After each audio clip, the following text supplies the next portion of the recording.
Pumayag na ang Egyptian President na si Abdel Fattah al-Sisi na buksan ang Rafah crossing upang bigyang daan ang mga truck na naglalaman ng humanitarian assistance para sa Gaza. Inanunsyo ito mismo ni US President Joe Biden. Tiniyak ng American Chief Executive na hindi haharangin ng Israel ang delivery ng pagkain, tubig at gamot mula sa Egypt para sa mga sibilyan ng Gaza. Basta tiyakin lamang na hindi ito makakarating sa Hamas militants. وأكدت مجددا استمرار مصر في استقبال المساعدات الإنسانية والتزامها بنقل تلك المساعدات لقطاع غزة عن طريق معبر رفح البري لدى سماح الأوضاع بذلك، أخذا في الاعتبار أن مصر لم تقم بإغلاقه منذ اندلاع الأزمة، إلا أن التطورات على الأرض وتكرار القذف الإسرائيلي للجانب الفلسطيني للمعبر حال دون عمله.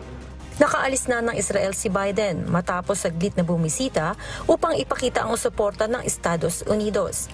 Araw ng Martes, October 17, nang mangyari naman ang pagsabog sa isang mataong lugar sa Al-Ali Al-Arabi Hospital, kung saan kulang 500 tao ang nasawi ayon sa Palestinian officials.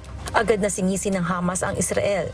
Subalit giit naman ng Israeli Defense Forces na dahilan ito ng isang misfired Palestinian militant rocket. Suportado ang pahayag na ito ni President Biden.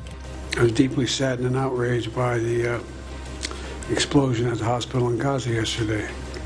And based on what I've seen, it appears as though it was done by the other team, not you. Mr. President, you rightly said that Hamas is worse than ISIS. The German Chancellor, who visited here yesterday, said that Hamas were the new Nazis. You're both right. And just as the civilized world united to defeat the Nazis and united to defeat ISIS, the civilized world must unite to defeat Hamas. Kinundinan naman ang pag-atake sa ospital ng international agencies gaya ng World Health Organization at ilang Arab countries.